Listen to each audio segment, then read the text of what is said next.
Hello, Yes But Why listeners. This is your host, Amy Jordan. Welcome to Yes But Why episode 305, my conversation with Omaha Improv leader Dylan Oakes Rohde. But first, let's talk about our sponsors. Yes But Why podcast is sponsored by Audible. Sign up today for your 30-day free trial at audibletrial.com/yesbutwhy. I want to thank those of you that are actually listening to me because I was checking my stats recently and a few people are listening through Audible. So thank you so much for, using the service and checking it out. Audible is very helpful, not only for podcasts like me, but also for cool new books and even old books. If you're like, oh, everyone's talking about this book, I didn't read it in high school. Hey, someone will read it to you. You should check it out, okay? It's an amazing service. There's lots for you to go through. You don't even have to buy a single thing other than just signing up to actually get some amazing stuff. So go now to audibletrial.com/yesbutwhy. Sign up and get your account today. Yes But Why podcast is also brought to you by podcastcadet.com. Podcastcadet.com is the company that my husband Chris and I run to help podcasters. It is a website we are putting together with small videos and just links to things so that if you're a podcaster starting out, we can help you by putting out the information that we know. And every time we learn something new, we want to help other people. So whatever you need for your podcast, just contact us and we can help you. Chris has also been making custom computers for people as well. And that's really helpful to podcasters to have the equipment that they really need to create the show that they want. So let us help you get started with your new podcast or improve the podcast you're working on right now. Check out our website, see what's available there for free, but if you end up buying a service, just mention code YBY20 and you'll get 20% off. We want to help you. Podcastcadet.com. This week on Yes But Why, I chat with Dylan Oakes Rohde, founder of the Backline Comedy Theater in Omaha, Nebraska. Listen in as Dylan tells me how a writing competition and some basic knowledge of video editing kickstarted his improv career. We had lots and lots of laughs in this episode. You will too. I now present to you Yes But Why episode 305, Dylan Oakes Rohde and the surprising road to building an improv community. Enjoy.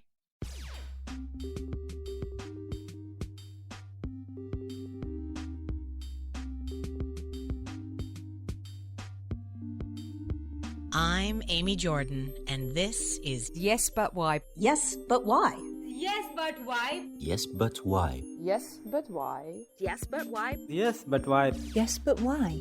This is the Yes But Why podcast. Yeah, so I was like, hey, you should teach a class. And since I don't know music that well, I was like, I'm going to also be in that class. Yeah. Oh. You don't know music so well. I don't know. I got a very guy in a band vibe from you when I started talking to you. I'm trying to learn it. I like hip hop a lot, and Yeah, that's it. Because you told me earlier you wanted to add the hip hop. So I was like, oh, okay, he does. He's a performer, and this is what he does. Yeah. Yeah. I love it. I also love the beauty of the bravery of an improviser who's all like, yeah, I've never done it before, but I'll do it. Sure. And you're like, yes. Like, that's my kind of guy. That's right. Oh, fun. All right. So let's jump in. What was the way in which you played as a kid? What were the games you were playing? Do you have siblings? Stuff like that.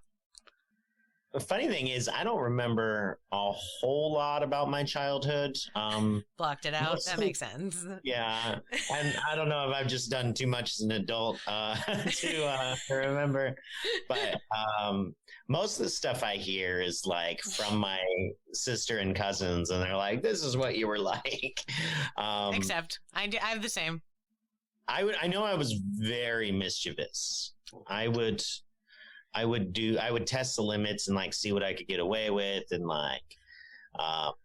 I really loved to kind of fuck around and like just get in trouble. That was a lot of the fun. Yeah. Do you have an idea of like what you thought of your own childhood, or rather, I guess some people I really connect with their childhood because they feel young. You know what I mean? Like they're like, I always felt like I was 8, or in my case, I was 36 when I was 6. Like I would walk around my mom's parties, and again, this is a story told to me, not that I remember. That I would walk around the party like I was an adult with them and entertain. Like I'd go from group to group and tell them a story and then laugh and walk away. And they were like, what is happening right now? But I really thought I was, was one of the adults, and I'm just at this cocktail party, and they just let me, so it was fine. But yeah, you were mischievous. Were you then, instead of walking around and being with the adults, were you like, going and grabbing cigarettes out of purses and smoking outside, or what do you think? I didn't smoke cigarettes till I was like 17. 'Cause I used to actually hate them because Sure. my mom smoked and I didn't like smoke. So beyond that, I did, however, like fire. I love fire. I one time wrote my name in gasoline on a gravel driveway and then lit it on fire. What? I just had like a little tank of gasoline, so I just wrote my name and then lit it on fire. Oh my God. Did you get in so much trouble, or? No, I never got caught on that one. Oh, wow. Good one. Hope you don't tell your mom to listen. Don't tell her to listen. I did accidentally set my uncle's farm on fire once, like a small part of it. I was flicking matches like an idiot and not really thinking that, I'm in a dry field of tall grass up to my face, and there's like a heavy wind. And I was just thinking it looked cool to see the matches like fly in the air as they're on fire and then go out. And my cousin at one point turns around and just yells and starts stomping. And we turn around, and there's a fire like the size of a car. And so we all ran over and started putting it out. And my uncle comes up with a 4-wheeler and a huge tank of water and has to put it out. And we got very lucky that it did not spread. Oh my God. What did your uncle say? Did you get in so much trouble? Much trouble. I had just gotten in trouble in the reunion the year before. So at that point, I kind of felt like I was the family fuck up. Can I say? I can sure. say. Yeah. Yeah. Because I'd broken a window at a cabin the year before, and that was like made my grandparents disappointed in me, kind of stuff. So then to do this next year, I was like, oh, they all hate me.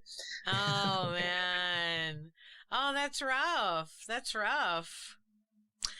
I totally feel that. And I almost appreciate you telling me that story, because I'm like, yeah, my kid's going to do that. So I should make sure he knows that I like him all the time. So that's good. No, you're helping my parenting. You really are. Because I was like, yeah, my kid's going to do this. All the stories you're telling, I'm like, break a window in a cabin? Oh, for sure. Yeah. Like we might as well just, if we rent a cabin somewhere, just bring an extra window. Just like swing by Home Depot first. Well, I even was like, I was one of the older cousins, so I was telling the younger cousins not to mess with the window because it'll break. And I was like, don't do this. And I'd tap on it. And then I was like, definitely don't do this. And I hit it with a broom and it just... Those younger cousins never touched a window ever, though. Like they were like, seriously, it just breaks. Like you look at it, you're like cousin Dylan, like just looked at it and the whole thing broke. And then grandma was so mad. Like I don't even open windows. They're all living in like closed windows homes right now. Like they won't open them. Oh, it's so hot. They painted them just shut because they're like, listen, I'm not getting involved with that. Oh man, that's wild. So you're the bad kid, you're the bad seed. So like, was that continuously the vibe? Like, did you continue to burn things and, set off fireworks and do wild things? / did you also feel like your family looked at you that way? Like pre-college? It sort of depended on like where I was at. 'Cause this was all, let's see here. A lot of it was after like, a divorce of my parents. So like, it was sort of that phase as a kid, like I'm going to do fucked up shit. Right. To react. So I would sort of bounce between that. And then if I went to a new school, sometimes I'd be real quiet. There was a time when I lived in Las Vegas, I think it was. No, it was Arizona. I lived in Arizona, and I had just moved a couple of times, and I was like, I'm sick of making new friends and then moving again. So I was just like, I'm not going to bother. And I didn't talk to anybody. I didn't say anything to anyone at all the whole time I was there. Except a movie came out around that time called Ace Ventura. And I loved it. And I would walk around the halls just going, all righty then. Oh. So you were that guy till you moved away, and then I had to have been the biggest dork. Yeah. Oh wow! How long did you live there? Like, how long did you maintain this? I don't talk unless I'm quoting Ace Ventura situation. I only went there one semester, and then I moved again. Wow. So, wow. Yeah. If you're listening to this right now and you went to school and you remember that, let us know. Yeah. If you're like an Arizona improviser, and you're like, oh my God, this is the guy. I had, they would have remembered me by wearing orange swim trunks to class every day. And instead of regular shoes, I had water socks, if you know those. Yeah, it was Arizona, but that was pretty ridiculous. I used to also wear this giant Boss. It was a purple Boss t-shirt that was so big, it went down past my swim trunks anyways. So.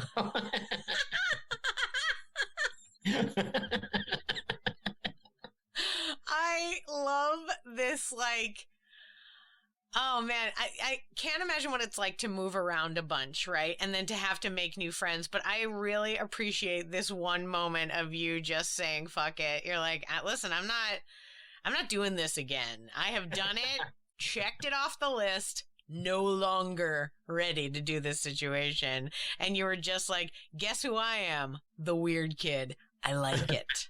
Because don't get me wrong, like, I dressed wild. I was fully an 80s kid, and I wore crazy mismatch patterns. It would be very hip today. But like I wore crazy clothes. When I went to college, my girlfriends were like, okay, the first thing we're going to do is stop this. Whatever's happened, I don't know why you're putting these together. This is not the way people dress, so let us help you, right? And these girls that I was living in the dorm with, like redressed me and like changed the way. They were like, no. Like, before we'd go out, they'd be like, Amy, there's too many colors in this outfit. We need to pick one color. We need to go with it across the board, okay? You want to go orange? Great. Have a great time. Orange all the way. But there's a lot. It's too much. So, like, I feel you on some wild fashion when you're, like, figuring out who you are. Oh, my first like, night in Hollywood, when I moved to Hollywood as an adult, I had this, a friend who lived out there had another friend, and she's like, we're going to go out tonight. And so me and my other friends, we all went out. She's like, I'm going to get you a new style. You can't be dressing like you're from Nebraska. And so takes in, she buys me all these clothes for one outfit. I used to spend, the smallest amount on clothes anyways. So I ended up spending like $250 on this one outfit. And I'm like, already like, but the stuff she was picking out was like I was someone from, I'd say, like, Eastern Europe who was ready to go out to a party, like a dance club, and like this black pinstripe kind of shirt that's like almost see-through. And like, it's not, I don't know what fabric it was made, but it was very almost ruffly throughout. Super tight black jeans, which I hated black jeans, super tight black jeans, and some black Chucks, which were like, I've never been a fan of them. They don't fit my feet right. Like, I don't like them. And my friends were all like, dude, you're not in Nebraska anymore. You got to dress like this. And I was like, well, I guess. I wore that outfit like twice. That one night, and then like one other try, I was like, let's try this again. No, I still feel stupid in this outfit. Oh my God. Oh God. That's so funny, man. First of all, let's just reflect that our friends try to change our clothes. Like, leave your friends alone, everybody. But like, so you said when you moved to Hollywood as an adult, what's adult? How old were you when you moved there? 22. Oh, okay. I thought you were going to be like 18. I was like, all right. Like, I'll allow it, but no. Yeah, 22. Yeah, right on. Wow. So, like, was that like straight out of college? You were just like, all right, I finished college. Check. I spent 4 years in one location. Not into it. Thought I wanted to stay in one place. Do not want to stay in one place. So let's move again. And you went to, you apparently got over the hump of moving, and then you went to LA. But people were there. It sounds like you had friends that were already there. So there was a buffer. A little bit. I knew one person, and then I moved out there. I had one friend drive out there with me. So I had 2 friends that night. And then one flew back, but, yeah. And then you moved there with the hopes of becoming an actor, or no? Because if I remember from my research of you, you started out video editing. Is that correct? Sure. Well, so it kind of bounced around a little bit. When I was in high school, I knew I wanted to move out to Hollywood and try to be an actor someday. I actually told this to my high school teacher, like during creative writing, and he's like, then why aren't you in plays? And I was like, because it's high school. And he's like, yeah, but you should still do plays. And I'm like, yeah, okay, fair enough. So then I started doing plays. Drama teachers, don't forget, sometimes you have to go, why are you in plays? And it works. Yeah. Do it, yeah. So then, I went to college for theater. And when I moved out to there, I also started to write at this point, got really into writing. And I thought either I was going to get into film either through writing or acting. I didn't really know which path I was really going to end up at that point. But I submitted my first screenplay for the Nichols Fellowship, which is like a pretty big one. It's like $500,000. And I didn't get it, so I gave up writing for a while. Isn't the Nichols Fellowship the group that runs the Oscars? Is that right? Something like that, yeah. Yeah. Okay. So this is not like, it's like some small town. Yeah. You're like, listen, I'm going to apply to one thing. And when I don't get an Oscar, I'm out. Yeah. My first try, my first script didn't get in. Oh, man, that's a rough one, though. That's right. I bet you thousands, millions even do just that. They try once, they do something, and then they shoot for the moon. And then when it doesn't work out, they're like, oh, well, I guess it mustn't be meant to be. It's like, what? There's 1,000 festivals. There's a million writing contests you can submit to that are like not that high up, I bet you Nichols Fellowships only go to like people who've already made movies that have been in the movie theater. You know what I mean? Like, yeah, man. They didn't even read mine. They're like, nothing. This kid's in college. Get out of here. Yeah. They're like, where's the resume? They're like, there's no. Oh, this is the resume. Oh, the story is. Oh, no. That being said, like, who knows who reads these things? Like, you know what I mean? Like here in Austin, there's a whole crew of people that like volunteer to read all of the submissions for the things. It's like, are you kidding me right now? Like hundreds of them. You know what I mean? Like not 2 guys in a room or whatever. Like any indication of like a continued sense of what is good and bad. No, it's just random, right? Oh man. So how'd you get up off that horse? Like what happened? You fell down and you were like, forget it, I quit. What'd you do? So I had gotten my rejection letter like right before I moved to Hollywood. So I was like, well, I guess I better focus on the acting part. So I went there and I didn't really, my college didn't prepare me at all for anything Hollywood related. I've talked to a lot of people, and I don't think any of them did. I don't think there's a college out there that's really given anybody a true sense of like what to expect in the real world of film and television, for sure. Maybe the ones in LA, but yeah, I mean, across the board, people are not getting educations from liberal arts colleges that like prepare them. What are the things that were new to you that you felt like, well, I wish someone told me about this before? Sure. Well, I didn't know anything about having an agent or a manager, which like, you know, for the most part, people don't really get a manager right away, especially if you don't know what you're doing, but you do get an agent, and it's usually someone really shitty because you're just starting off.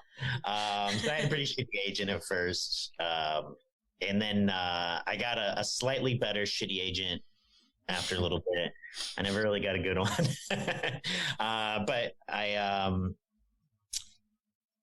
spent my first 2 years not knowing what to do. So I would look in like newspaper. There was like a theater news or a film newspaper or something. I don't remember what it was called. There was also like Backstage West, which was another nicer magazine of that.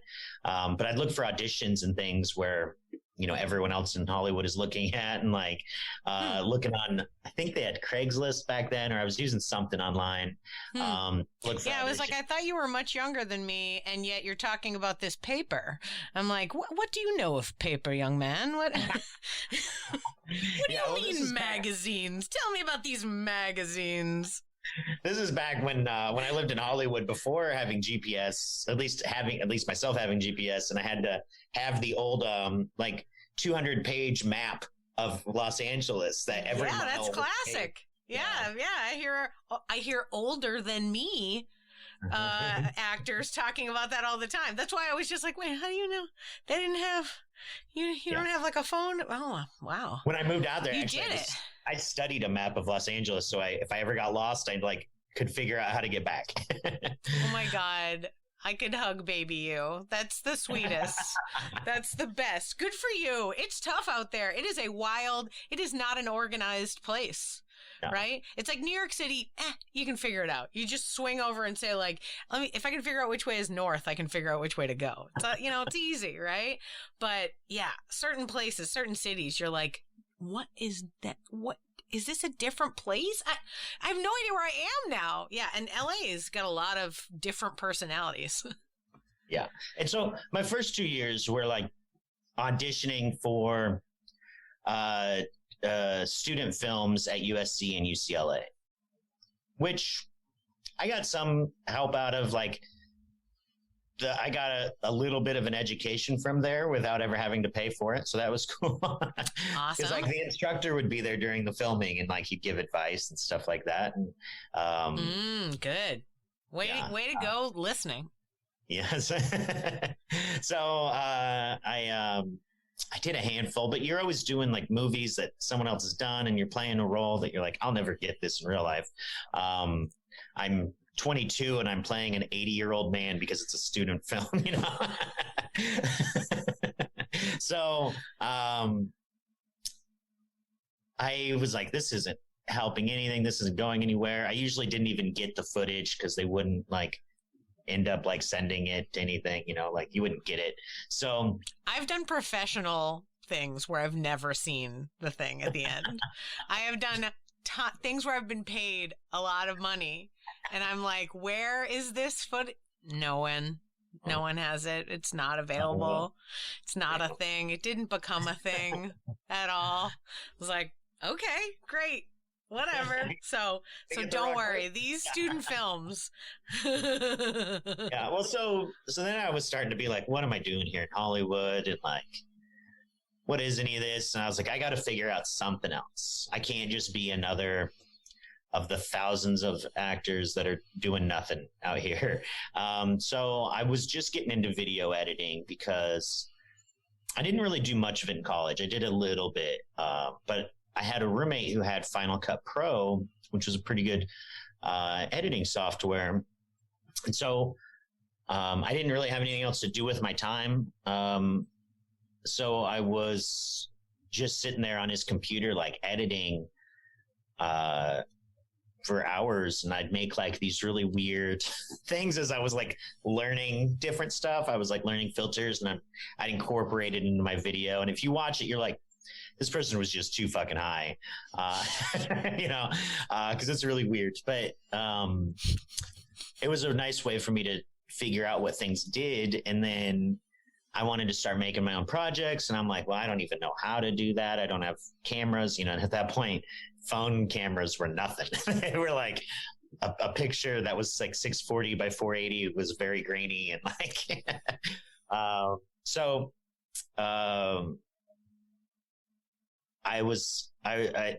that demo reels were things that people like paid for, and they were very simple. And I was like, I could do a demo reel. It's just, you just cut around the sides basically and put some sort of transition between each thing. And I was like, I can do that. But I didn't know anybody who had good enough footage to do anything with.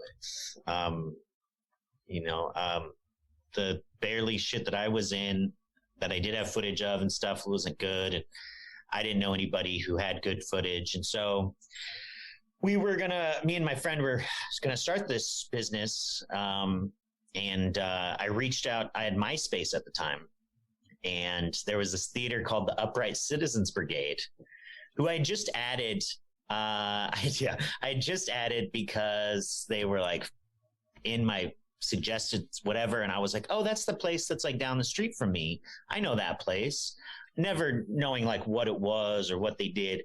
And so I added them, and I sent a message that said, hey, not sure if anyone there has any good footage to use, but I'm looking to edit a demo reel to start my business. And if anyone wants one for free, I'll do it for free if you've got anything that I can use.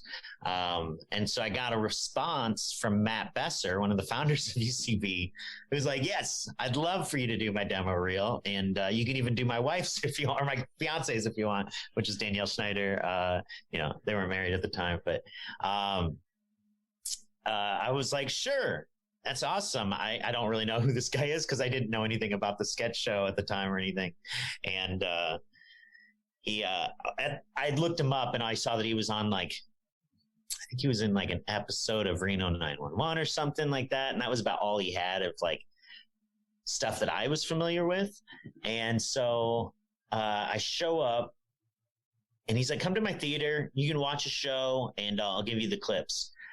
And I'm like, cool, great. So I forces you into being in the audience. They're like, listen, bodies and seats, get in there. If you watch it, then I'll give you my stuff. Sure. Well, I mean, it was also their show ASCAT, which is like their main show that fills up. So he wasn't worried about, I don't think, filling seats for that show. But I thought maybe it was early, and they're just like trying to. They're like, have you heard about us? We're like new, like we were in New York, but now we're here. Hey, what's up? Yeah, no, they were already getting that show was already getting like a full line around the block for that. Right on. But I would wait in a line around the block for that. I know we talked about not wanting to wait in lines earlier. Just wanted to throw that out there. That like, okay, but I would wait in the line. I wait in a long line for improv. Okay. Yeah. Okay. Yeah, I'll give you that. So I watched the show, and I remember he said something that made me go, oh, hell yeah. They were doing this show, and he goes, look, I can say anything I want up here. He goes, I can say whatever I want. And he goes, I can say cunt AIDS if I want. And I was like, oh shit, he can say the word cunt and AIDS? Wow. AIDS. Wow. Just in front of an audience, he can say that. And I was like, that's so cool. I was just blown away that someone could say that in front of an audience. Cause like between movies and TV and like certainly live theater, you can't just get in front of people and say cunt AIDS back then. And I was blown away that he could. Of course, that became like the UCB motto, I think, being able to say cunt AIDS. But it was like, at least my experience was like, how offensive can we be? Totally. Yeah. So I feel like there's still people in comedy who thinks like that's the top. Like if I can say the most offensive thing, I've got it. And you're like, all right, well, I mean, there's a lot more nuance to it, but sure, yeah. I used to start off like trying to tell the most offensive dick joke, but now I just try to soften the blowjob. All right, that's it. Well, it's all right. It still works. Still works. We got a good laugh out of that one. So, So we edit this demo reel. And like I said, I was doing a lot of like super weird stuff. So I took this footage and he didn't tell us what he wanted. He just goes, why don't you watch it on and pick whatever you like? So we had to watch 2 seasons of President's Brigade and like these movies that I'd never heard of. And, so we finally get everything down to like, 5 minutes of stuff, but I pulled my favorite lines from everything and I just mashed up all my favorite lines. And, he watches it and he's like, what the hell is this? This isn't a demo reel. He goes, you got to have people acting with me. You can't just have my lines. You've got to show how I'm with people. And we're like, oh, okay, so can we do it again? He's like, yeah, just do it again. So we then take. I mean, you were honest that you needed someone to like give you stuff so you could learn. So hopefully he was easygoing and not mean about it. A little bit of both. But I'm sure if anyone knows Besser, they know he's a little rough. A little rough around the edges. Yeah, I hear that. Yeah. So we do this other one and we take these clips that we liked and he comes over to watch it again. And, because back then it was easier to have someone come over than just upload it. So he comes over to watch it and he did not like our choices of scenes that we picked. So we're like, just tell us the scenes you want and we'll put them in there. I remember once he goes like something like, this isn't funny, or something like that. And I'm like, well, I don't know, dude. So we finally got it. He finally got the one that he wanted. And he's like, yes, I like this. Which is good. And then we ended up getting Matt Walsh's demo reel shortly after that. One of the other founders, which there was like a little confusion because he like comes over and he gives us,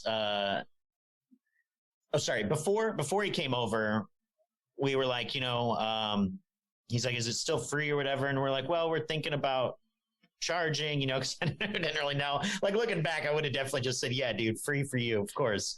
But I still didn't really know how things worked and like who he was really, because I was just getting into classes. And so we're like, yeah, well, it was free, maybe not anymore, and he goes, I'll bring you a gift. And so he brings this box that's wrapped with weed in it. And we're like, oh, that's cool. But then we were also like, we were poor. So we're like, so what about like $100?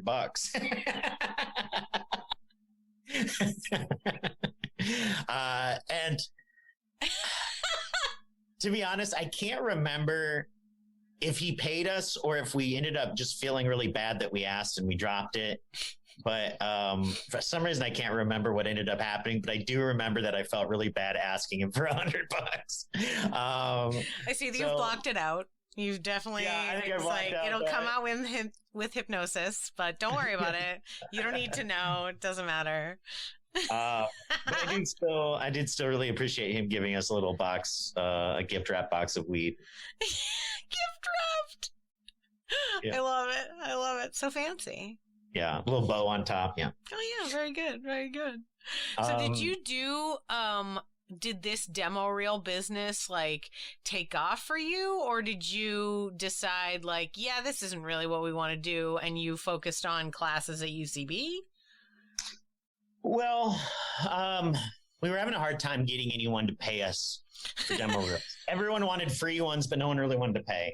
Oh my God. Story of our lives. Am I right? I feel like you could open that phrase with every story you tell me. You're like, well, I started this theater and we really wanted people to pay us, but people hate that for some reason. Like, I know, man.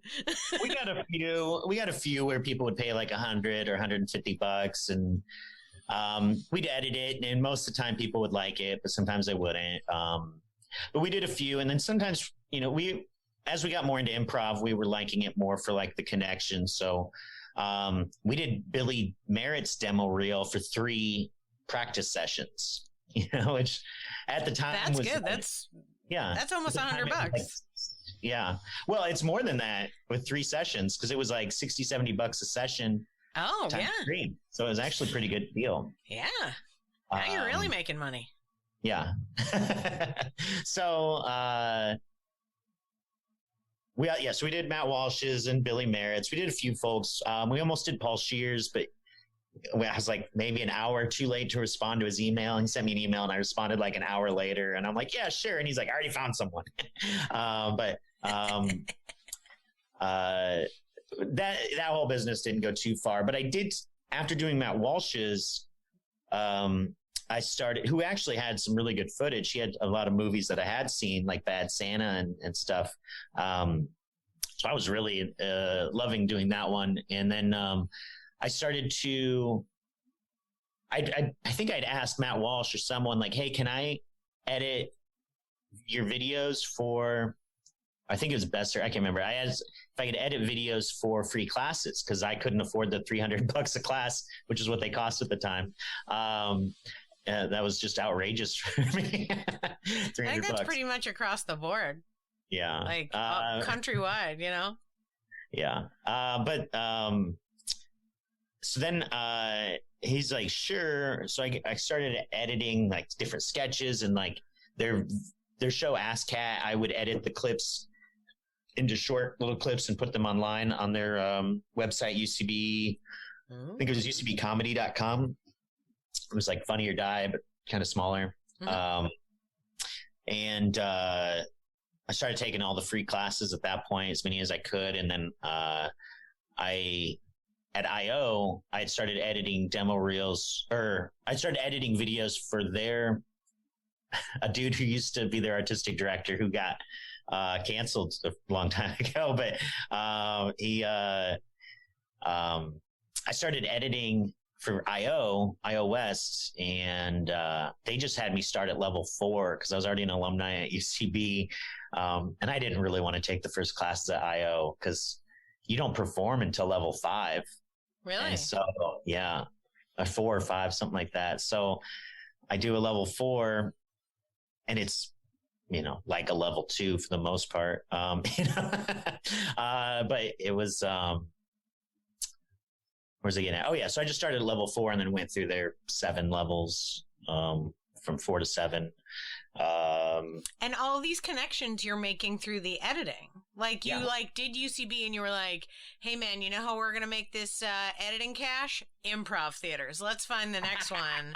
And then you're swinging in there and working it around to make it help your acting career as well. I mean, like, excellent packaging of like skills to what you want out of it. I mean, great job. Why not? And pro tip to anyone listening, you all have some skill that they need. And if you can capitalize on what that is for the moment, you can do exactly what Dylan did and arrange a scenario in which they'll let you take the classes for free because you are helping them with stuff. This is how you do it. If you don't have the $300, for sure. 100%. Every improv class I ever took, I worked for instead of paid for. Absolutely. Yeah. Everyone. Yeah. And it's a great way to meet folks. Yeah, absolutely. And anything, especially graphic design, is something that's always really handy. So totally. Oh my God, please, graphic designers, get into improv. For sure. For sure. We need you desperately. God, I need a poster done like yesterday. You know what I mean? Like always. Oh, yeah. So that's cool. So you're like using your knowledge. At what point did you become ignited by the love of improv and really focus more on that? Or did you video edit during your entire improv journey in the LA scene? I definitely edited for my whole time in LA. I was starting to make some money doing I was making tutorials for car salesmen. But it was like this really fun project where there was like a cast that we'd get together in a fake car lot and like record them doing their things. And like they had to do these things where they'd answer questions or whatever. So we'd set up the scenario and then they'd answer their questions and then move on to the next scenario to watch. And that was actually kind of a fun project. It didn't pay that great for editing because like, at the time, $50 an hour was supposed to be like the going rate. And I was making $25 an hour, but it was still better than waiting tables. So I was like, sure. Yeah, $25 an hour, not terrible. No. But I gotta say, like the more I edited for money, the less I liked it. Mm. So I was like, this isn't the route for me. I'm not really enjoying this. But certainly knowing editing got me into sketch, which doing it for free, I really loved. At least at the time, certainly. But it's, when I moved out here, no one knew editing and I quit making sketches because I didn't always want to be the person to edit them. Sure. I can't say nobody knew, but I didn't have people in the comedy scene that were also editors. Now, wait, we've skipped something because now in your story, you've moved back to Omaha. I need to know this part of the journey, right? So I hear thousands of stories of people who are moving from wherever USA to LA or New York, but I rarely hear of the success story, such as yours, of moving back, right? Often it is like, I moved back and I joined this and I do this other thing now. And it's like slightly different, not quite the same kind of thing. But, you know, based on the small amount of research that I did, and please feel free to clean it up for me. It seems as if there was just a boom for you, like that when you came back to Omaha, it was better. It like suited you and like you were able to flourish. Yeah, it was. Well, the move was specifically to teach. So I wasn't moving to Omaha because I just like, oh, LA isn't working, I'm moving back. Because Totally. I wasn't from Omaha. It was just the biggest city from where I was from, nearby from where I was from. But I knew I was about 3.5 years into my improv career or whatever you'd want to call it. I hadn't really been making money yet, so I can't call it a career. Sure you can. Why not? 3.5 years in. And at the time, it was really tough to be in the improv scene in LA because I was part of a group that was there when it was still not that famous. Like, again, yeah, they had a line going around the block, but not that many people in the scene. And then it really started to build over those 3.5 years. And right as everyone was kind of like getting some good stage time, all of a sudden, a bunch of people from New York found out that people were making money in LA doing commercials and TV shows. So all these improvisers from New York started coming to LA, and it was just feeling like, oh man, I'm never going to get my time here. I can't imagine how long it'll take until I teach at this place, if ever, you know? And so, I was like, I don't think this is the right route for me right now. I didn't feel like I was growing. I needed to do something different. Again, something different than everyone else was doing. And I wanted to move somewhere, and I knew like if I moved to Chicago or New York, it was just going to be a lot of the same, and I would just have to start over again. And I didn't really feel like that. I wanted to teach, and I knew teaching in LA was going to be tough. And so at the time, a lot of articles about like Omaha is one of the happiest cities in America right now, you know, and all this stuff. And there were a lot of different things about like how nice it was. You know, Omaha was like in the top 10 of different things. And I was like, oh, that's cool. I I started to check out their scene. There was like no improv or comedy. And I was like, God, even if I'm not that good of a teacher, I'd have to imagine that I could at least teach people enough to start doing it themselves. And maybe I can learn to be a good teacher. You know, maybe if I teach long enough, I can figure it out and be good at it. What inspired you to teach? Because your plans were either write or act, and now and then there was must have been a moment where you were like, you know what though, teaching is the thing. What inspired that? Yeah, well, a couple things. Because I used to never want to be a teacher. My college, sure, they don't sell it well. No, my college was specifically meant for teachers. And I was like, I don't want to be a teacher like all these people.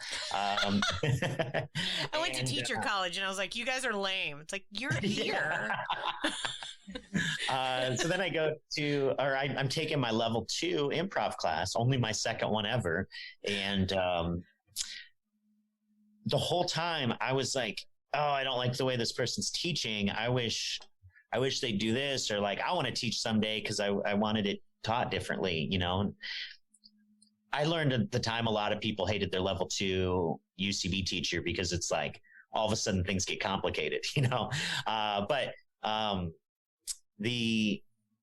was then like, after I'd been doing it for a few years, I was talking to a guy named Gian Molina, and I don't know if you know him. He's no longer around, but we were on a team together, and he was mentioning that one of the things that made him so much better was teaching. He said, I got incredibly better teaching. I don't know if I'd be as good as I am right now if I hadn't never taught. And so I started to think about like, well, if I really want to get better, I should probably teach. If that's true, if teaching makes me better, then that's something I should probably count for. And everyone that I really loved at the time had been improvising for at least 10 years. So like the people who I was watching on stage, every single one of them had been doing it for at least 10 years. Except for maybe like a handful that were in my class that were like coming up quick, that had been doing it for maybe like 5. But, you know, I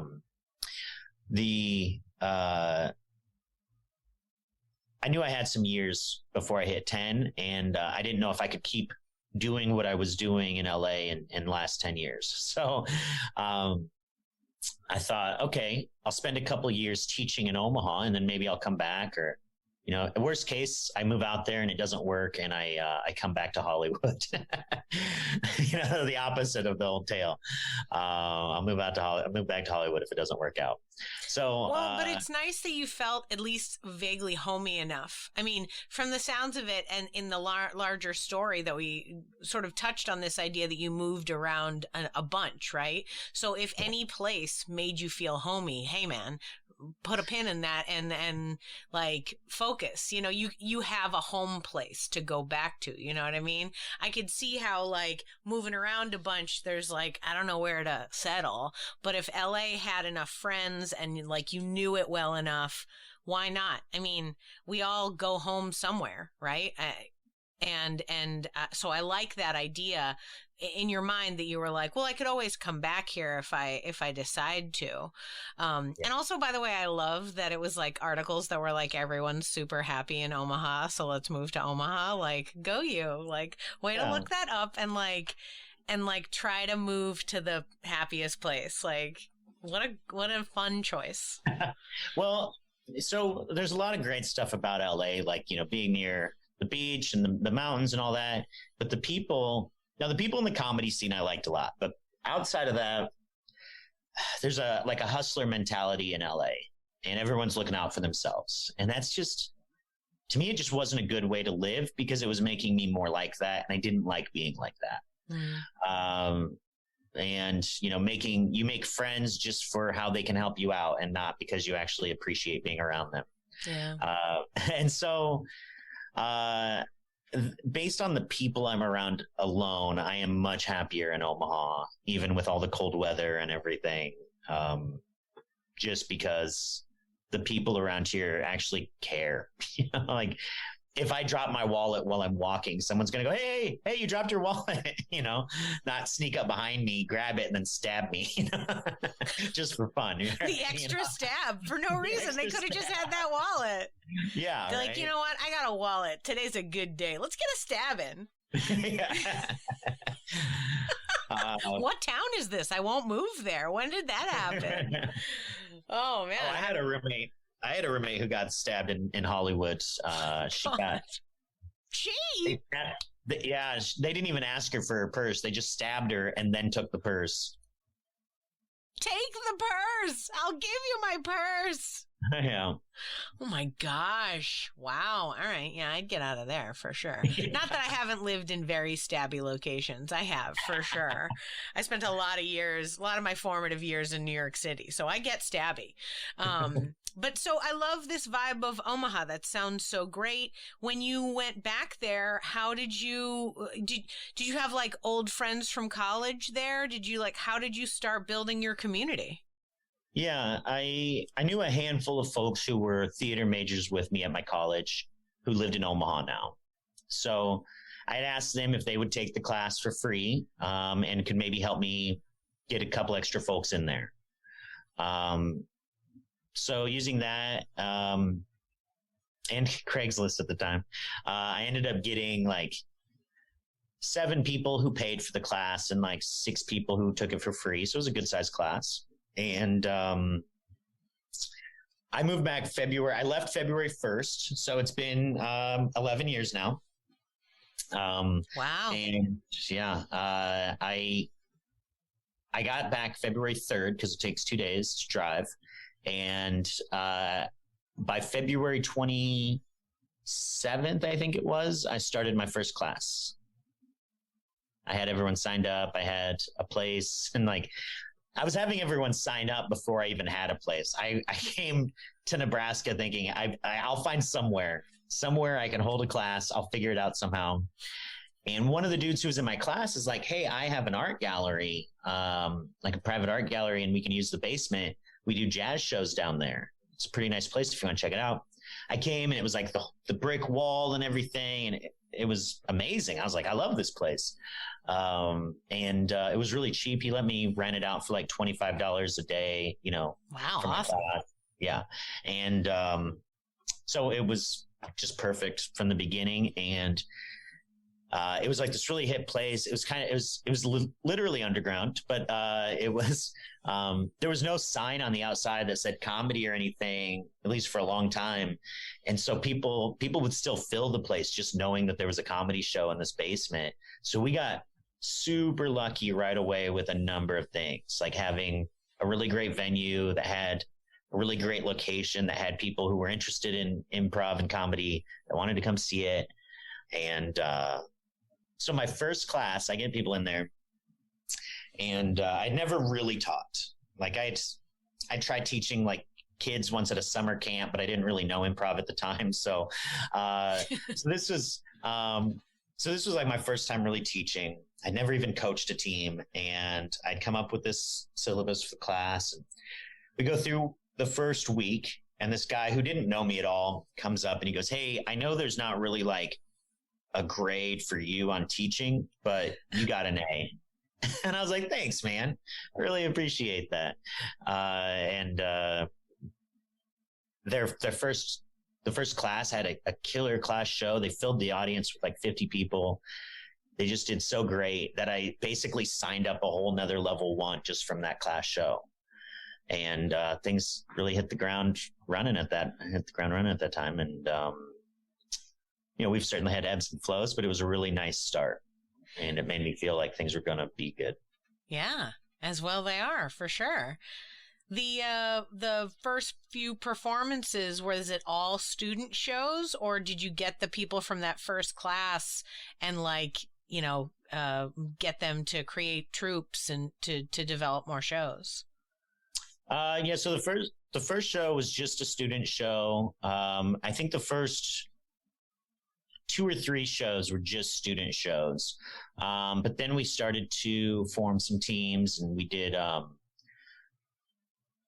wanted to come up with my own thing that was kind of like an ASCAD or an Armando, or, there was a show at UCB that was it was originally called MySpace, but then Facebook. I think they still run it. And I really liked those styles where they would take part of your real life and then do scenes on it. And we created this show called Interrogated, and that was our first show. So that was the first one where everyone was in like level 2. So it was like, everyone was still very new, but it was a lot of fun. We'd get people to confess something they got away with, and then we'd do scenes based off it. And it was a really fun hit right away as well. And so that show's still around. It's still one of our biggest shows 11 years later. I mean, that's a great premise. Yeah. Like the idea of a confession, number one, about anything at all. Great. Right. Yeah. And then something you got away with. Oh, now did you get somebody planned? Like, were you like, Johnny, will you tell that story? Or were you like in the audience and you're like, who's got a story for us? We'd get it from the audience. So it's a little different than like Armando or ASCAT, where like we wouldn't bring in a guest. We've done it a few times, but for the most part, it's people from the audience. Wow. Yeah. The only reason why I asked was not necessarily form related, but more like because it's such a big deal to like tell this secret about yourself. And then like, would you do it for strangers? I guess so. Like, what did you say? 11 years. They're still doing it. Yeah. I mean, we have to pull teeth a little bit, but they do it. Wow. Man. People are just dying to tell their secrets. I guess well, I shouldn't be surprised. I've read the internet. And we don't stream that show or anything, so yeah, people's secrets they're kept with everyone in that room. Yeah. Your secret's safe with us, 50 people. Yeah. Oh, We've had man. some wild stories too. We had someone who confessed about like when they were a kid, they burnt down this building, and everyone was like, "You're the one who burnt that building down." It didn't burn down, but it burnt and started on fire. Yeah. Like, what? Oh, I love it. No, it's exactly like, yeah, I love that idea. I love the other people like, what? We had a guy who once said he was drinking and driving, and he got hit by a lawyer for drinking and driving. And he's like, the guy was really cool and like, or no, he hit a guy. He hit some, fuck, I can't remember how it was. I was like, somebody else hit him? He was drinking and driving, but then he got hit by someone else who was also drinking and driving. And that guy was a lawyer, and like something about like how they talked or whatever. And we're like, oh, this is a weird story. But then like 3 months later, we get the lawyer who is like, so I was drinking and driving and I hit this guy. And we're like, you're the other half of that story. Whoa. Yeah. Dude, that's like some dating game stuff where they're like, wait, what? You?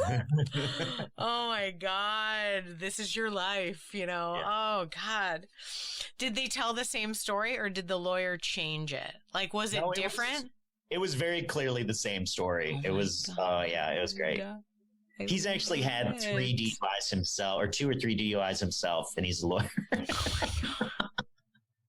Hey man, people are people. Just because he's got a job as a lawyer doesn't mean that he's not a person who's going to mess up and do that kind of stuff.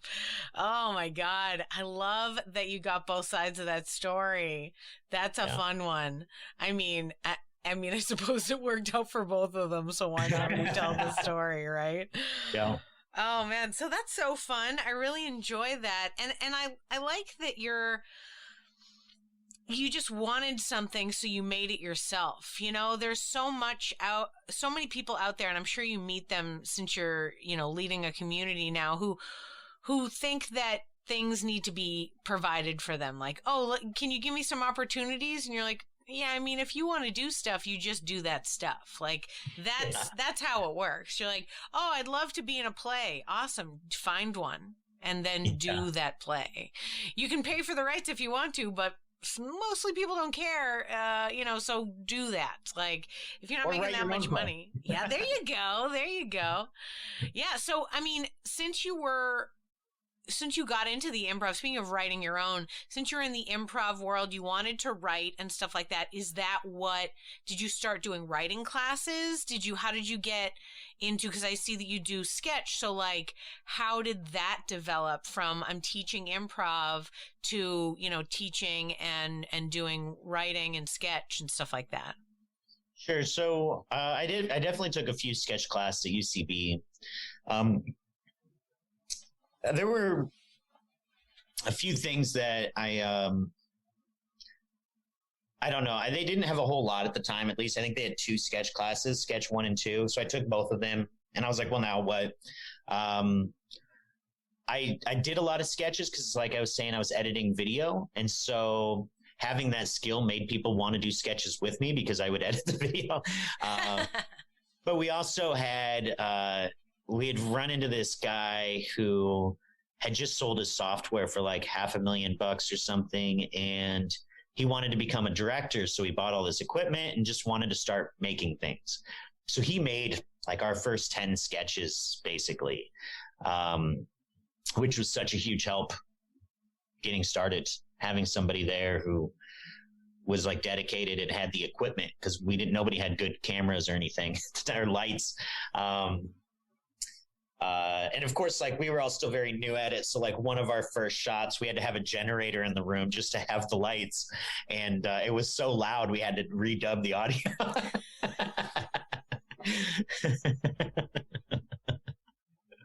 Wow, you learned a lot on that shoot. You learned a lot about lighting and ADR. Look at you. Yeah.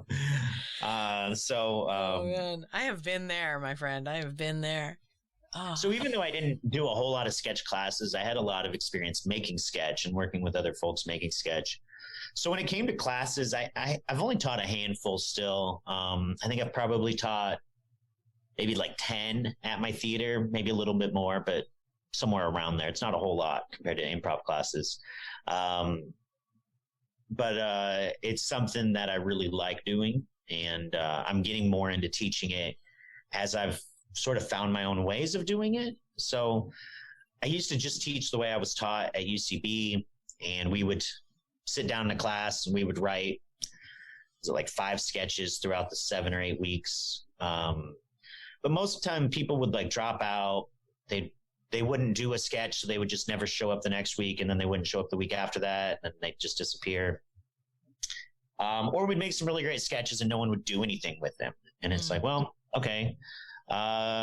So I started to get people who were like, I want to do a show.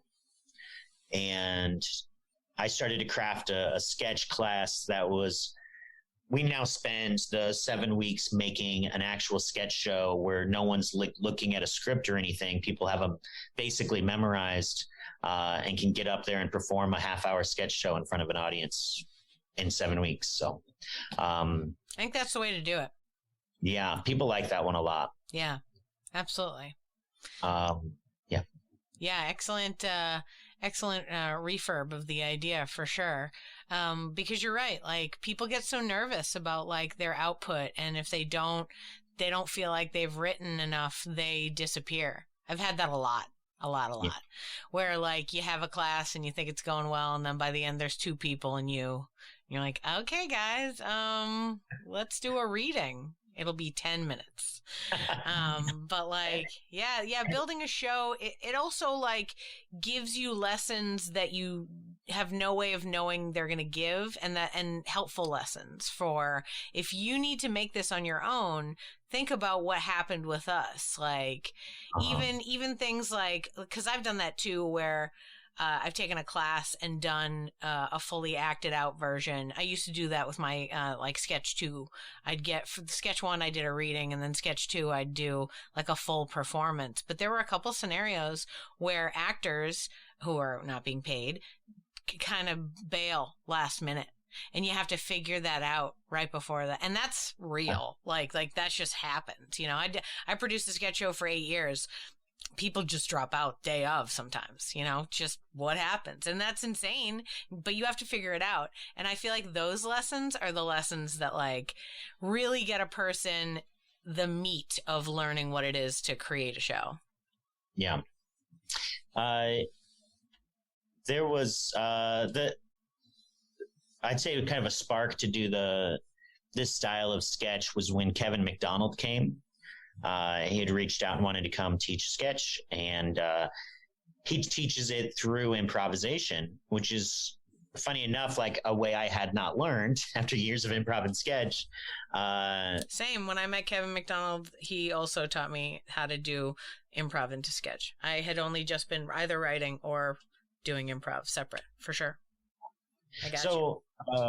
It's made that whole process and memorization so much easier. So we sit down and, we come up with an idea, we come up with some bullet points, some beats, and then we improvise it, and I record it on video.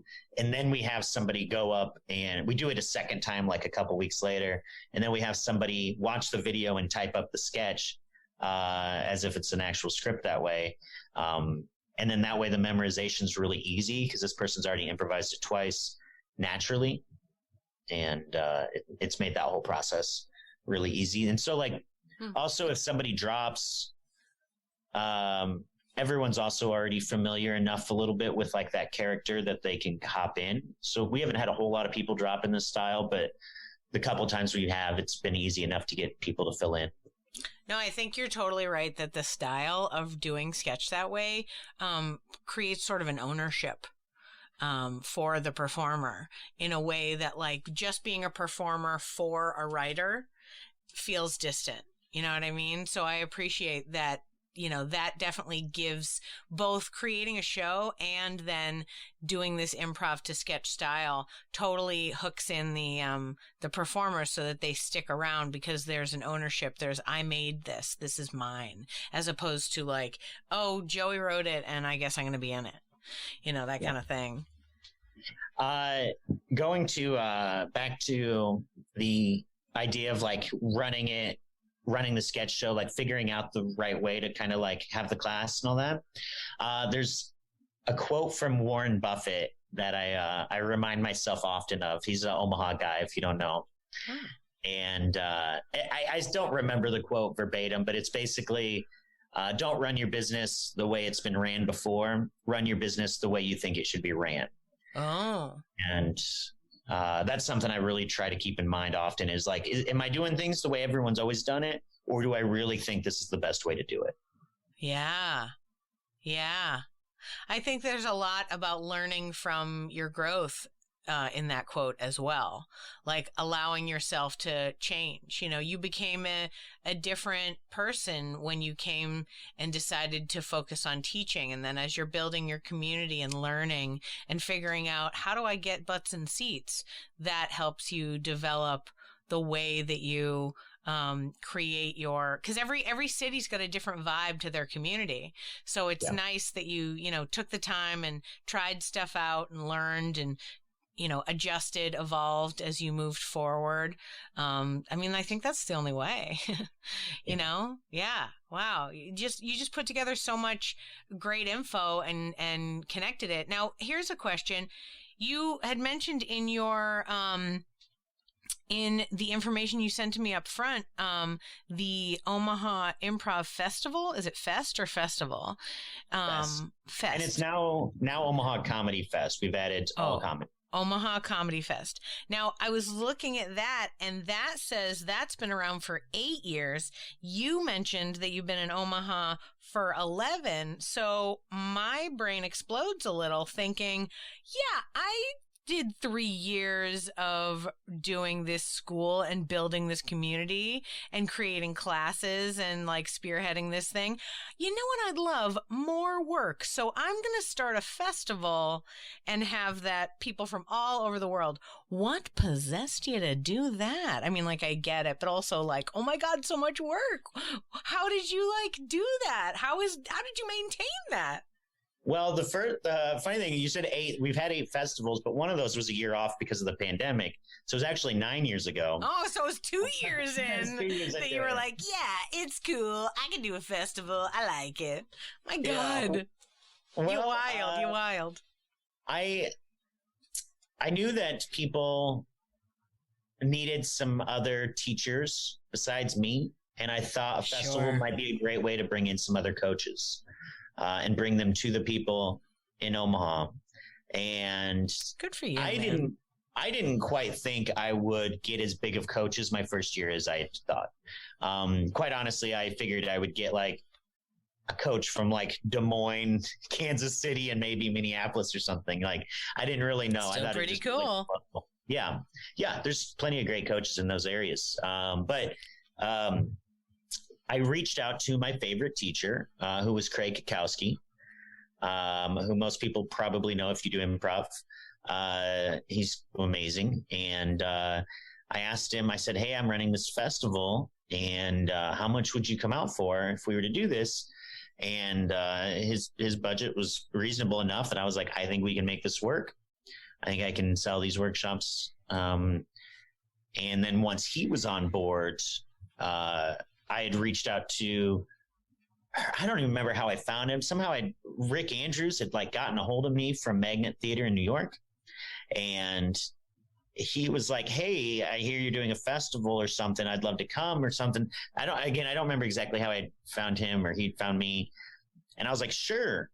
Yeah, I don't really know you, but Magnet sounds like a cool place. I'm down to have you come. And someone said some good things about you. So I'm pretty sure, like, I'm down. Is he like originally from Omaha maybe? And he was like, listen, I want to visit my mom. And I thought like, hey, let's make it a work trip. Like, I think he was just trying to do more stuff on the road. I think, if I were to guess, I think that was probably his goal, was just to do more cities. Man, fun. Good for him. And also like, another tip to listeners is like, hey man, just call up a festival and be like, hey, can I be in it? Sometimes that works. Who knows? Yeah. Who knows? I like it. Bold all around. Yeah. So then I had somehow talked to Jimmy Crane, who I don't even know how I knew him, or like we were friends or whatever, but someone had maybe suggested him, and I reached out and said, hey, I have Craig Kukowski and Rick Andrews, and he had already interviewed both of those people. And so he's like, if you have those two, sure, I'm down. I'm down to see what Omaha's doing. But only if I can do a podcast with Craig while I'm down there. And I'm like, well, let me ask Craig. And he, of course, was down. Or maybe he hadn't interviewed Craig yet. Yeah, he hadn't interviewed Craig yet. But that was the episode, was in Omaha, the Omaha Improv Fest. So if you listen to Craig, making connections. I love it. Asking you shall receive. Never forget that, y'all. Yeah. And it was fun. It was everything was really picking up at that time. We sold all the workshops, basically broke even, but that was fine. That's all that I needed to do. And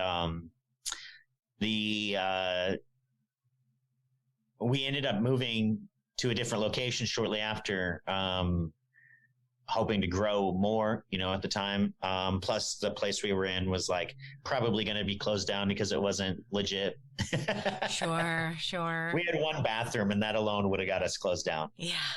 Need two in Nebraska. So yeah. Sure. Absolutely. You start putting a lot of people in one place. They never expected that many people would look at art. And now all of a sudden, as they waited in line, they were perusing these paintings. Yeah. Yeah, no, I get it. Believe me, I've done theater in a lot of not legal places. So I get it for sure. Sustaining that kind of stuff can be super tough. How'd you get the new space? It was funny enough. I went through Craigslist again. At the time, that was like everything I needed at the time. That's how I got everything until I was maybe 30 years old, was just Craigslist. Wow. Roommates, furniture, jobs, dates. Yeah. I mean, it's where you found everything. So they had this place that was downtown for $1,200 a month, all utilities paid. And I was like, I can make this work. Whoa. I was like, it's going to cost like a little bit to like make this look like a theater, but it was a big space, huge. It's 2,000 square feet. And so I'm like, yeah, I can figure something out here. I think this will work. Did you like live in the back? I wish. I probably would if it wasn't illegal for me to live there. Oh, sure. I mean, of course it was illegal. Yeah, it was definitely illegal. Again, been lots of, I definitely lived, one of my first ever apartment in New York City was a commercially zoned theater, for sure. 100%. Yeah. That's nice. Me and like 10 people. Like there were 10 different people that lived in this warehouse, and it was not right at all. Did you do plays? Oh, okay. Yeah. There was a guy who was the artistic director, and he owned it, and he like leased all the rooms to us. And I think we essentially just paid the rent for him.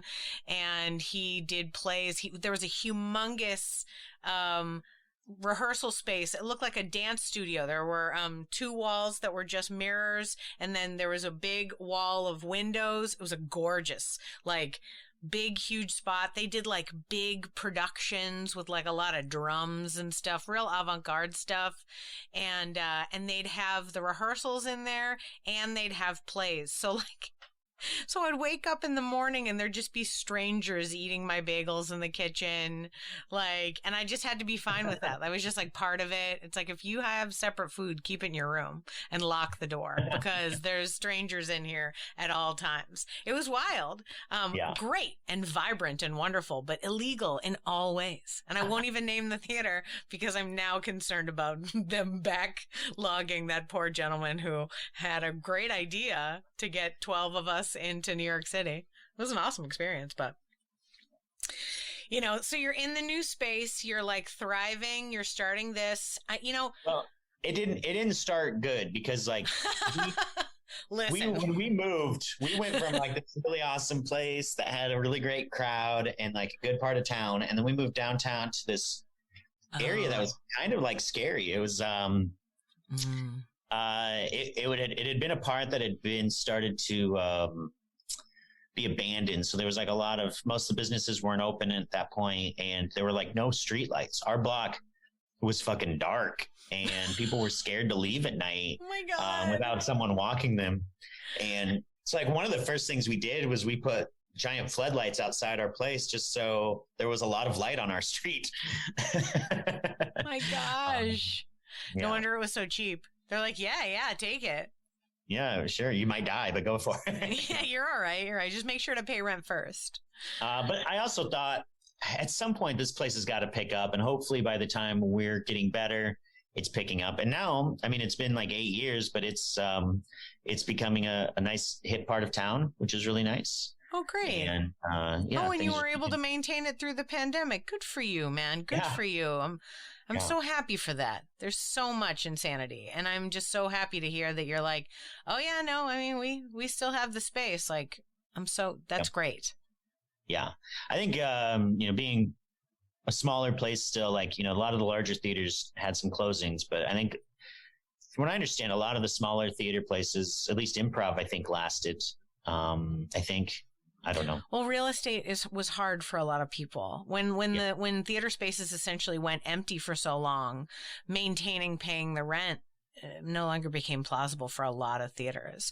I'm going to say that like 3 theaters here in town just lost their space. The communities still exist, and they still do classes in random locations now, but they lost the physical spaces that they had because it was just, perhaps Omaha, not like Austin. Austin, all of a sudden in the middle of the pandemic, became the most exciting place to live, and the real estate doubled. Like houses that were $200,000 are now $450,000, and you're like, I'm sorry, what? I'm not moving to that neighborhood for $450,000. I'll tell you what. But the people that are moving in don't know, and so like businesses got like, people's landlords were like, no, I can make a lot of money selling this building to so and so, so get out, and it, no good. Damn. Yeah. Well. Yeah, that's why I'm so excited for you and like happy, and like that like makes me happy for you and makes me happy for your community, and like that like Omaha is still solid. Like, there's been so much in the way of ups and downs that I'm just like, when I hear a story that's like positive, I'm all like, yes, great. Great. Yeah, let's hang out with you guys. We had some people in the community who were very helpful as well. We had someone who was just like, came and dropped a check for $2,000 under our door. And we're like, that's so kind. Yeah, that's wonderful. It's nice that you've clearly built a community that like takes care of each other, that you guys are like really thriving together. Now, have you since the beginning, you mentioned that you started the festival because you wanted to get more teachers, but have more teachers moved to town or people who took classes moved their way up and also said, I like to teach? Do you have like a few more people teaching classes with you? Sure. We've got, a lot of our teachers are teachers who have come through the program, but we have a guy named Timmy Tamasia who was from Chicago and then LA, and now he lives in Omaha. He's going to be teaching a sketch class starting soon. And he teaches for AMDA as well. We have someone who was in my very first class. He was like an alumni and taught like one class before moving to Chicago. But then he was on a house team in Chicago for like 8 years at IO. And he was just about to start teaching a class at IO right before the pandemic even. But then he ended up moving back to Omaha, and he's going to be teaching a level 3 coming up in a little bit here. So good. Yeah. And we've got someone who's teaching a musical improv class that I'm even taking her class. So exciting. And sometimes my own students are like, why are you taking a class? Don't you know enough? But I constantly keep learning. Every festival I take at least one workshop from someone I want to learn from. Totally. And, yeah. Plus, if I've learned anything from doing 300 interviews with people, and it's 90% improv, like there's 10% other artists, that I'm talking to, but I mean, it's 90% improv, and there are different styles and different ways of looking at it, different philosophies and ways of approaching it or using improv to approach something else. So, between creative minds of people that are just around and different countries, different influences, like when the idea that gentleman went to Chicago, learned a bunch of stuff and came back. Yeah, it's a different scene. It's a different vibe. He brought back some like, hey, they're using it this way, right? Let's do that. And then you can teach people to look at it in a different way. It's almost like writing in that there's so many ways to do it and there's so many angles to come at it, right? Sometimes you're writing a novel. Sometimes you're writing a tweet, like there are different ways to do things. Sometimes you're writing content. Like there's different styles of how you do stuff. So why not learn them all, right? Especially if you like the art and you're like into it and stuff like that. Plus you're, as has been established from us chatting, and then also the breadth of work that you've done, you're excited about it. Like you're into it. Why wouldn't you want to take more classes? Even if every time I teach the same level 1 class to people, I love it. And it teaches me so much more. Like the 100th time I taught, this emotions exercise that I'd been teaching to level 1 students, it all of a sudden light bulb dawned on me that I could literally use this for my own like psychological self. Like I did this exercise where it was like they did these monologues, and then after we'd talk about where they felt the emotion in their body. Like you're happy, you feel it in your cheeks, or like you're angry, you feel your clenching jaw. And I would say whatever the physical feeling is when you're acting, you don't have to necessarily feel that. Just do the physical thing and it'll help you get into the vibe. You want your character to be angry, clench that jaw and come in, and it'll do it for you. It'll get a little bit of the vibe in the scene. And in level 1, people are like, I'm not an actor, I can't do it. So you have to give them these little things.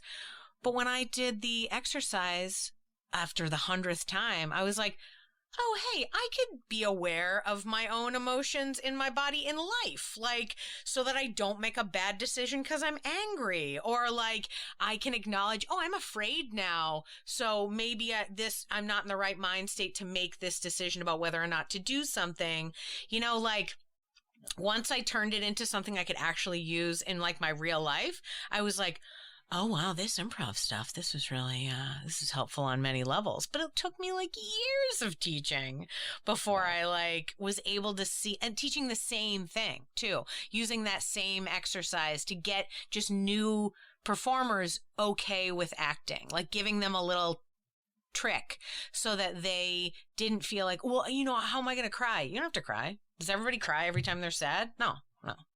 you know? When I see new teachers, when we get new teachers up, I usually tell them like, your improv's probably going to be a little rough at first. Cause like, almost always you get up there and then your students are in the audience and then you realize, shit, I'm doing the thing I tell them not to do.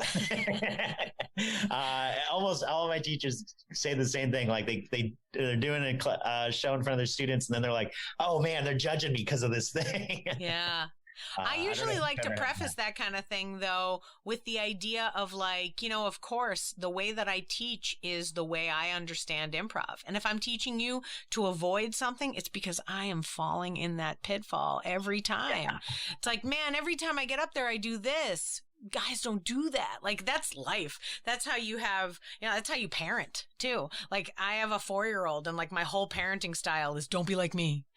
Like, you know what I mean? I'm like, don't tell jokes or puns, but like, that's all I do on stage. Yeah, exactly. It's like, never say no, your first line. No, John, I really think. It's like, okay, well, see, the thing is, I didn't know his situation. I just knowed his question, which, you know, oh man. So you got a million things going on and you're like, yeah. Hey, you know what? I'd love another project. How about I do some animation? What? How'd you get into that? So, during when I was just starting my improv class at UCB, I think I'd even just started a sketch class. A bunch of us improvisers got together and we're like, let's try to write some sketches. In our very first meeting, I came up with this idea of like, what if these little creatures that lived underground that were like humans, but not, were actually like what was mistaken for different monsters. And they're like, what? That's not a sketch. And I'm like, oh, okay. And so I just sat on this idea that no one wanted to do as a sketch. And I was like, yeah, I couldn't film it anyways. I don't know what I would do to film this.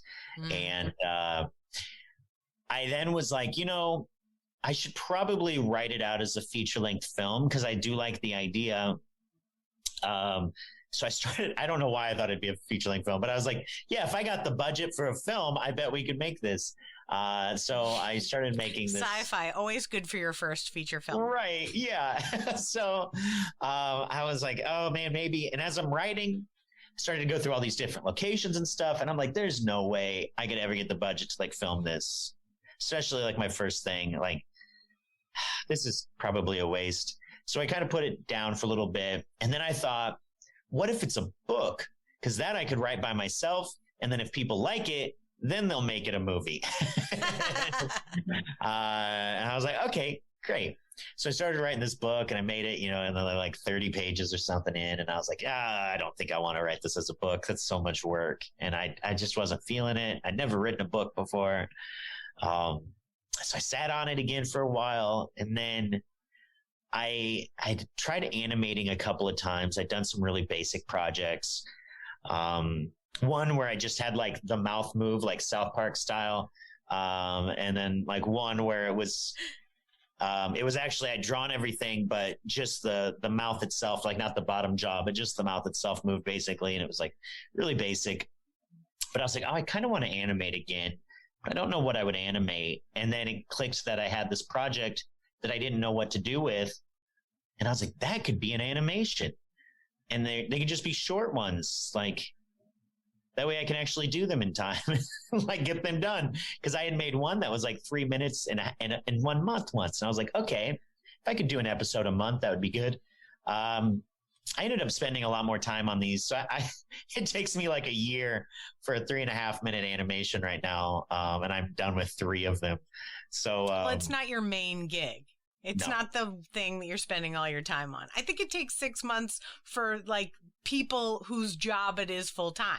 Like you ever see the list of names on an animated show? Like I said, I got a 4-year-old. I read those credits. Yeah. I'm looking. I'm like, look at how many people required to make this show that we just watched that was 10 minutes. Yeah. Yeah. I mean, it's a lot. It's a lot. So, hey, give yourself a break. You are also teaching improv, working jobs, and running festivals and maintaining a community. You got a lot on your plate, man. 1 a year. Super proud of you, man. Sure. I don't know how to animate anything. So it's like a magic trick you're telling me that you can do. And I'm like, dude, I'm just impressed you could do the magic trick. So, yeah, I mean, I think at this point, though, I can't keep doing one a year. So I'm going to. Sure. I need to find an animator who can help me do them quicker. Because I like the writing. I don't even mind editing the audio. I really spent a lot of time on this last one. I spent like a month just editing the audio. So when I'm saying like it took a year, it's for the whole thing. But totally. That stuff, it's just the actual animation that like, oh my God, I'm still pretty new at it all and like not quick at all with it. But I did get very lucky. I don't know, lucky again, but I reached out to some of my contacts this time to try to get some good voices. My first 2 episodes were all local talent. So I still used like the best local people I could get, but I wanted some folks that actually had either some experience or like maybe a little bit of a following to help me get the word out. And Kevin McDonald, as I said, he'd come here before. He's just been the nicest person to know and just a real cool dude. And like, he kind of treats me more like a friend than just like someone who's a business. And that's really nice. Yeah. Like a place he comes by. We had flooding here in Nebraska once. And when he was here, I had told him my sister lives in Valley and he had heard that Valley, Nebraska was flooding. And he reached out to me and said, "Hey, how's your sister doing? I know she lives in Valley." And I was like, wow, you remembered that. Like a year later, you remembered that. Yeah. That's really cool. I know, he's such a sweetie, just a nice person. And like he's connecting with people all over, you know, like doing the workshops and going around. And he really does stay connected with so many people because he stays connected with me too. I talked to him right after I had my baby. He was like, "Congratulations." I'm like, "What?" Like, how do you even know? No, he's not. Like, well, somebody must I don't know. There's a lot of connections, but just like the idea of that is like him checking on your sister. Like, I've heard that story from other people too. Like, this man is a kind, sweet, wonderful performer. I mean, we should all be so kind. You know what I mean? Like, it's just so wonderful. And I love that you got him to do a voiceover in the thing. Cause yeah, he does tons of voiceover work. He must have really like, you know, just been a great voice to edit in.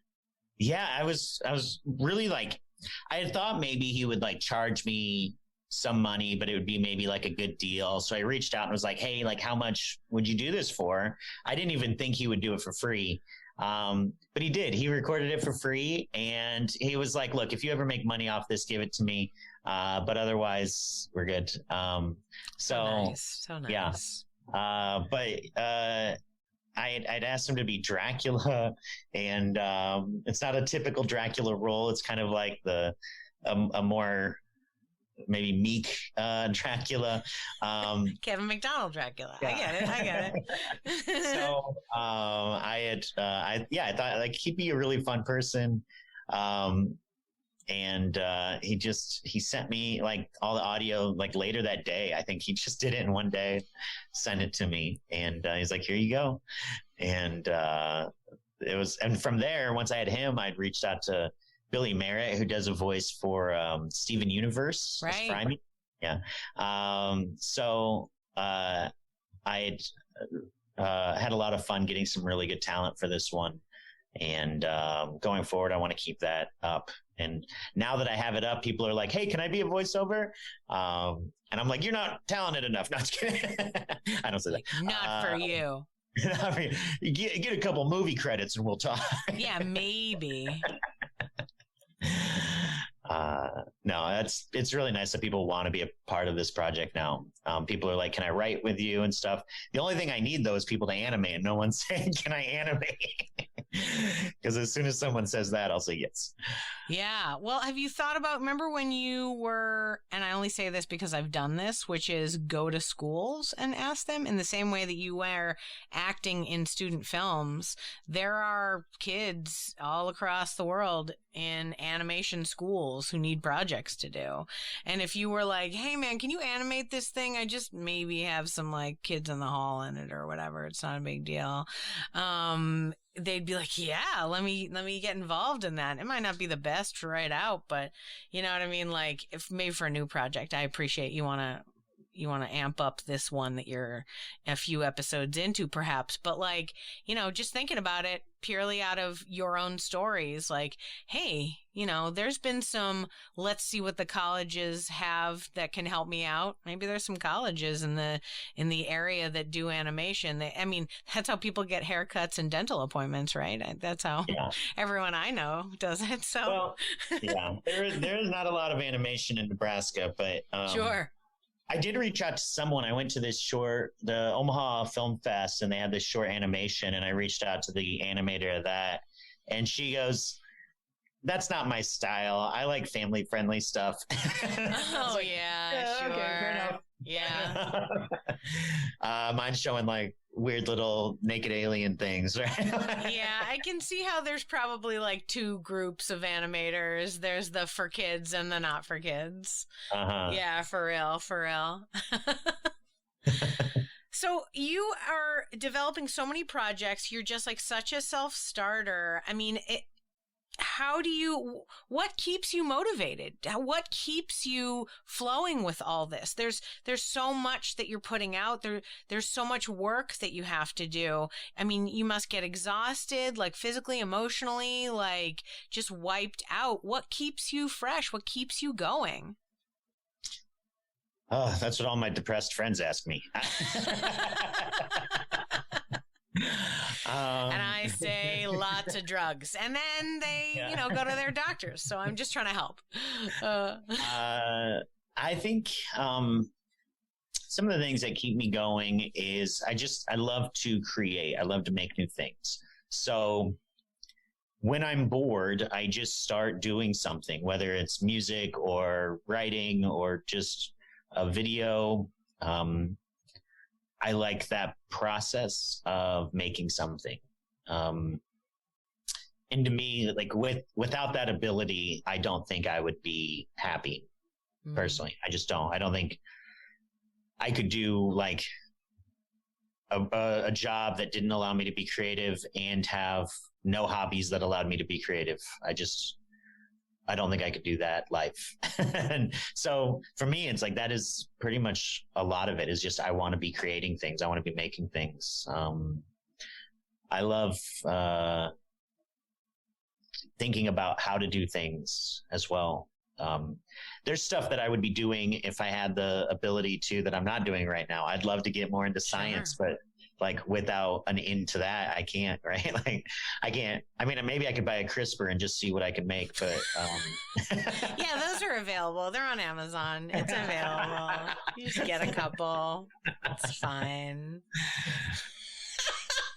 I'm just making mutated frogs from home, everybody. No big deal. And then I animate them, and it's a different kind of animation, more of Frankenstein, less. I thought if I just make these creatures in real life, I wouldn't need to cast actors. Yeah, I mean, there was a lot of what ifs in my story, so I said, well, let's find out, Oh my God, that's hilarious. Now I feel like that, like not actual science, but like the idea of that is the next story. Is like a guy who like got enough money to buy a CRISPR, and like, what did he do?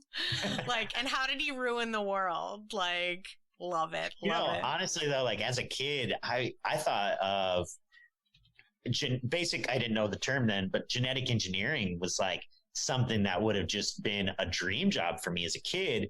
And I was like, well, that's not really a thing that'll ever be anything my whole life. So I was like, all right, that's just a dream, right? Dude, you know what's crazy is I like legitimately went to college for that. Like at first, I searched for colleges for science for genetics and like was really focused, took all the science tests, took everything to get into that program because I too was obsessed with it. And then as soon as I got there, I had this like realization that what I really wanted to do was be in theater. And so I dropped it all. And they were like, what a waste of all those tests you took. And I was like, it was fine. And I even like made them give me extra math tests. They were like, you don't need this test. I was like, just give it to me. I want to take it. But like, and then I quit and they're like, and then you quit? I'm like, I'm sorry. Like I decided I wanted to be in theater. But I really wonder, since like I've never talked to another person who was like, but what I really am interested in is genetics. Like, dude, me too. And I wonder if it's more of the creation of characters, storytelling, like putting things together almost in a 23andMe-ish kind of way where it's like this guy and these guys, they're all related. And because of that, we understand XYZ about them. Like that and story building are kind of similar. I don't know. I mean, what do you think? Because I've literally never talked to another person who was into it. Oh man, I wanted to make people who could fly. Mm-hmm. That was like something that I was like, oh my God, if I could figure out how to give people wings, or something like that, like, wouldn't that be cool? I think I watched a lot of X-Men, which probably led to that. Mm-hmm, mm-hmm. I always liked doing some of the, I don't know if you ever played video games, but I would play Game Shark, and it was like a cheat codes for your video games. And I would make up codes and then try them out. And I would spend dozens of hours, hundreds of hours just trying out codes and seeing how it worked on a video game. And I'd made like weird stuff, like the mountains were taller, but like, changed the game entirely. Yeah. But like, that stuff was really fun. And I think it's probably like the same part of me that's just like, I just want to try out things and see what they do. Yeah. One of my first attempts was, as a kid, I took apart my Nintendo, and I thought my dad soldered a lot, and I saw that there were like those little like soldered pieces on there or whatever, like the melted metal. And I was like, I wonder if I just connect this piece to this piece, if that would make it run better, because I don't know how any of that fucking works. So I like used a soldering gun as like a 9-year-old and fucked up my Nintendo, and it never worked again. I was like, you could have burned down the house. Like, that's not. Yeah, I mean, I just learned about some battery danger just like yesterday, like where they were like, no, you can't do that with batteries. It'll cause a fire. And I'm like, it can? So like, believe me, now that I know, I'm all like, wait, watch out. I was gearing up for another. I burnt part of the field down stories. I thought we were coming back. We were going full circle. You're like, and then my uncle came in and was like, again? Now I want to know how you start a fire with batteries, though. Yeah. Along a long line or something, or no. We were talking about. We were watching that episode of I Think You Should Leave, where there's a character in the sketch where his wife ate a battery, and I was like, "Is it really bad to eat a battery?" And my husband was like, "Yeah, a lithium battery in your can react to your." Stomach acid, and the acid in the thing can cause a spark, and who knows what could happen. Like, and I know that like you're unlikely to start a fire inside my stomach, but like I think there could be like a reaction of some kind that clearly kills the person. And I was like, what? I was like, are you kidding me? And he was like, yeah, batteries aren't safe things to eat. And I was like, well, no, I didn't think so, but I didn't expect that much. I thought it'd be like, oh, that's uncomfortable on the way out, but like, no, it's like a literal like chemical reaction inside your body, like that you do not want to have. And I was like, oh no. So, I mean, it's like tools around your house you don't think are bad until somebody's like, hey, if you do this with it, terrible happens. And you're like, what? Don't do that then. But, it's because of kids like you taking apart Nintendos that we know these things, Oh, man. Oh, cool. It's such great stuff. You're very inspiring for people who are go-getters who are like, I want to make something, but the world doesn't seem to have it. Like, I could, I'm very inspired by this idea that it's like, yeah, I wanted to make a school, so I did. I wanted there to be a festival and have cool teachers, so I called them and they came. Like, what? But it's true. I mean, sometimes it's just a matter of saying like, hey, do you want to be in a class? And somebody's like, all right.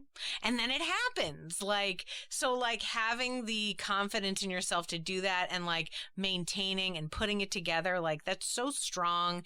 And it's so like, it's just good for you. And like, thank you for doing it because it's inspiring and it like helps a community. It fulfills you, but it also like, I don't know, fulfill so many other people. And we need people like you out there who are willing to take those chances. For those of us who are like, I'd like to join a group. Is there a group? So like, great job doing that for the whole community and building up so much. Thanks. Yeah. Also for those who want to learn, something I really want to start doing is going to a city for an extended time, like maybe a month, and teaching intensives and like kickstarting communities. I think that would be a fun thing to do. Totally. So if anybody's out there and you're like, oh, come to our town for a month, we'll put you in an Airbnb or something, whatever. I'm down. So. Yeah, absolutely. There's a lot of towns out there where there's just like one kid who read, a book in a library and is like, I'd love to start an improv theater, but I don't know what that means. So if you need help, sounds like Dylan's offering some tips. So I like that. That's super awesome. Especially and very in helpful. A really cool city. No, only uncool cities call him. It'll be fun. It'll be fun. Let's make them cool. I need some people to move away from Austin. So if we can make another town cooler than Austin, guys, work on it, please. Dylan, we have talked and talked. I really have had a great time. I'm sorry I've taken up so much of your day, but golly, it has been a great chat with you. Thank you so much for being on the podcast and sharing your stories and just inspiring me and the audience to, put things together. When you have an idea, just do it. So good. And if anybody's interested in seeing my animation, it's called Troglo-bites. It's Troglo and then a dash and then bites with an I, because they got little teeth, right? The animated series. YouTube Troglo-bites, the animated series, it should come up. And that's what I'd love for some folks to do. Absolutely, definitely. Yeah, we'll get some eyes on there. I love how you spell it troglo. Like everyone's like, oh, of course I know how to spell that. Don't worry, I'll put it all in the in the blurb. You'll see it. But I just love the way you spelled it. And then you're like bites with an I. It's like that was the hard. Yeah, that was the hard half. We should definitely give notes on that one. Oh, you're so funny. Oh, so good. Yeah, it's a great show, super funny, and you're just doing such great work in Omaha. Thank you so much for being there and for, making the whole U.S. lots of tiny, wonderful, beautiful communities of improv everywhere all around so that we can be one big, awesome improv family. Well, I hope to see you all. If anybody met me this way and you come to Omaha, stop by the Backline and tell me that you listen to this podcast. So. Yeah, that's right. Thank you for listening to Yes But Why Podcast. Check out all of our episodes on yesbutwhypodcast.com or check out all the content on our network, HC Universal, at hcuniversalnetwork.com.